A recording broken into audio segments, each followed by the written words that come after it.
During my time as a teacher and in my teacher training, one of the things that you concentrate on when you learn about yourself is how the mind works and how to improve a skill set.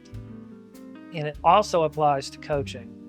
So a lot of the sports psychology that you read from sport to sport is going to be really closely related. In other words, if you read sports psychology about golf, it's going to be the same for tennis, the same for pool. And there's this one key statistic that researchers and experts keep referencing is the 10,000 hours of practice to become a master at anything. Now, I think that that's an imprecise statement. It's not just 10,000 hours of doing something. It's 10,000 hours of correct practice, where you're learning correct technique. And then also I would add the word effortful. And what I mean by effortful practice is that you're moving your mind and your body into an area, a zone of discomfort. So a lot of times your best practice is going to be when you're not comfortable, when you're not having fun, when you could also say, you feel a little bit of pain and frustration. That is really the best type of practice in my experience and in my opinion. Now, the drill that I'm about to show you is an example of that. This is a level 5 drill from poolbilliards.co. I encourage you to check it out. I have the number reference in the video title. So let's have a look at it. This is drill 15 from poolbilliards.co. And it is a level 5 advanced drill. And this is something that will drive you to discomfort and frustration. It took me quite a few tries to get this down.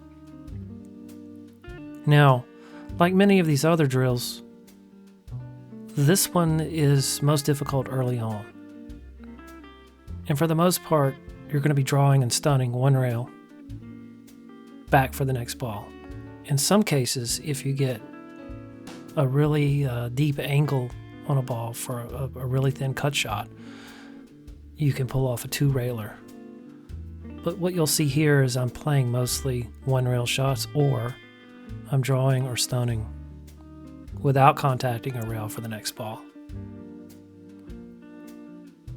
Ideally, you do not want to contact another ball through the pattern, but off the 5 here, I nudge the 7, and I just keep running.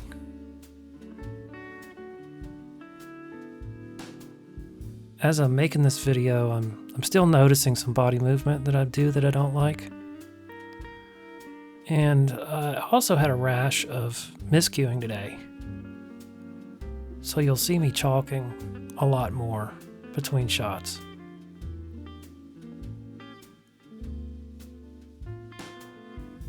So this one is going to be another 1-rail shot back for the 8.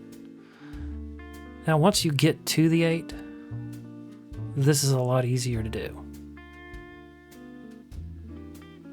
And then beyond the 8, the last 3 are fairly simple. You would think the 15 being way up there on the head rail, that ball would be difficult to get on, but it's really not.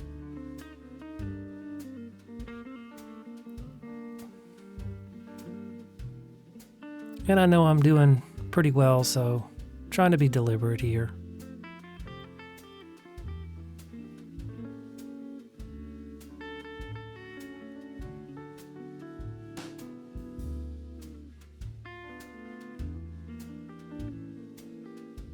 So again, that's 1 rail.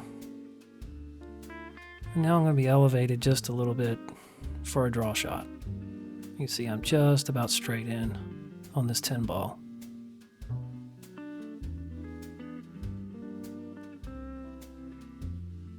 There we go.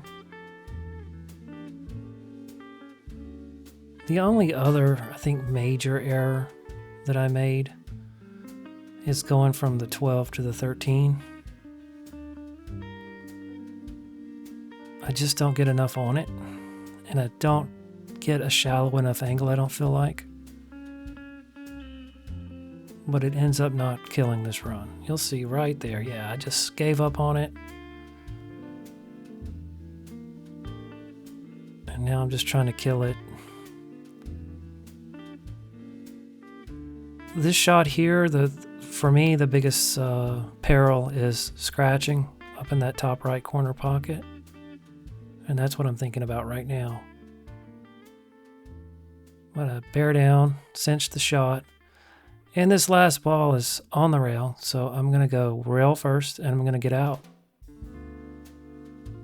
So I really encourage you to get over to poolbilliards.co. Check this and other drills out and try them. Really going to improve your game.